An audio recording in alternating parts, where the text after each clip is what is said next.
আসসালামু আলাইকুম। Rebecca family ব্লগে আপনাদের সকলকেই স্বাগতম। সবাই আমাকে সাপোর্ট করে এবং আমার চ্যানেলটা সাবস্ক্রাইব করবেন।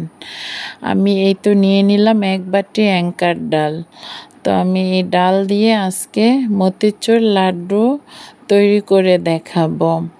তো আমি ডাল 1 বাটি নিয়ে নিলাম এবং এটা পানিতে ভিজাবো। এই অ্যাঙ্কার ডাল বেসন দিয়েও বানানো যায়, কিন্তু আমি আজকে অ্যাঙ্কার ডাল দিয়ে বানানো দেখাবো। এবং এইটা আপনারা এই ডালটা সারা রাত ভিজিয়ে রাখতে পারেন। যদি সেটা সম্ভব না হয় অন্তপক্ষে 5 ঘন্টা, যদি সেটাও দেরি না হলো 3 ঘন্টা তো ভিজাতেই হবে। এই যে আমার এটা ভিজানোর পরে এরকম হবে। আমি এটা পানিতে সেঁকে নিলাম চালনি দিয়ে।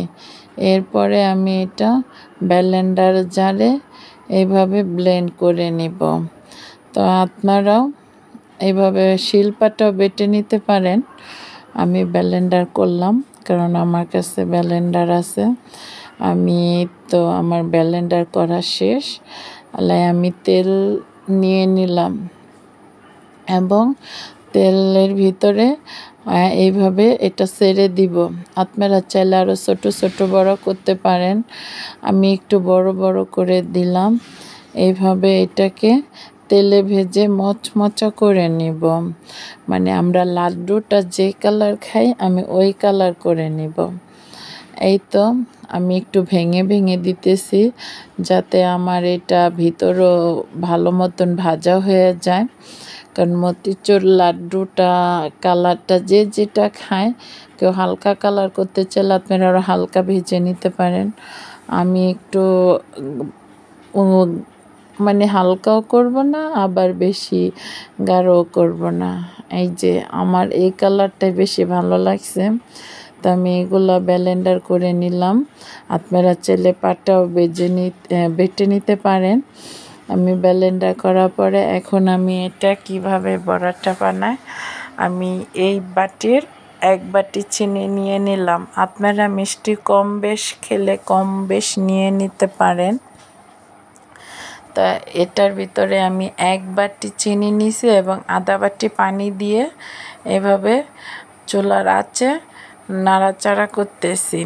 এবং এর ভিতরে আমি এটা দিয়ে দিলাম এলাচের ফাঁকি। আপনারা এইভাবে আরও আমি এটা পুতা দিয়ে শেষে দিলাম। এরপরে দিয়ে দিলাম স্বাদ হওয়ার জন্য লবণ। একটু লবণ দিয়ে দিছি। এভাবে আপনারা চিনিটা গলিয়ে নেবেন এবং এর ভিতরে দিয়ে দিলাম আমি লেবুর রস। কারণ লেবুর রসটা দিলেই তাহলে চিনিটা জমাট বাঁধবে না।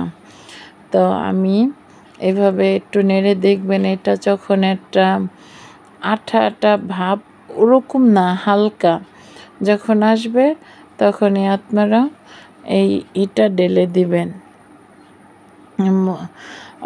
বেসনের যাই হোক অ্যাঙ্কার ডালটা এইভাবে ঢেলে দিবেন। এইভাবে আপনারা ঢেলে দিয়ে চুলার ভিতরে নাড়াচাড়া করে নিয়ে ভালোভাবে চিনি দিয়ে মিশাতে হবে।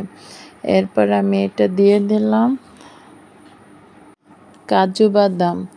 কাজু বাদামটা অপশনাল, চাইলে আপনারা এটা বাদ দিতে পারেন, কিন্তু আমি দিলাম, আমার ঘরে ছিল তার জন্য। এটা হলো অপশনাল। তো এইভাবে এটাকে অল্প আঁচে নেড়ে নিতে হবে। আমার কিন্তু চুলা এটা একদম লো হিটের থেকে একটু বাড়তি। আমি এটাকে ভালোভাবে নেড়ে নিছি এবং এটাকে 5 মিনিটের জন্য চুলা থেকে নামিয়ে ঢেকে দিছি। এটা এখন যখন ধরার মতন উপযুক্ত হবে, দেখেন আমি হাতে ধরে এটা এভাবে মুঠি করে নিলাম। এই তো তৈরি হয়ে গেল আমার মতিচুর লাড্ডু। তো খুব সহজে আপনারা ঘরে এটা তৈরি করতে পারেন এবং এটা ঘরে তৈরি করলে বাচ্চারা মন ভরে খেতে পারে। দোকানেরটা থেকে আমি মনে করি ঘরে বানানোটাই খুব ভালো। তো সবাই আমার জন্য দোয়া করবেন, আমার চ্যানেলটা সাবস্ক্রাইব করবেন এবং আমাকে সাপোর্ট করে আপনাদের পাশে রাখবেন। আল্লাহ হাফেজ।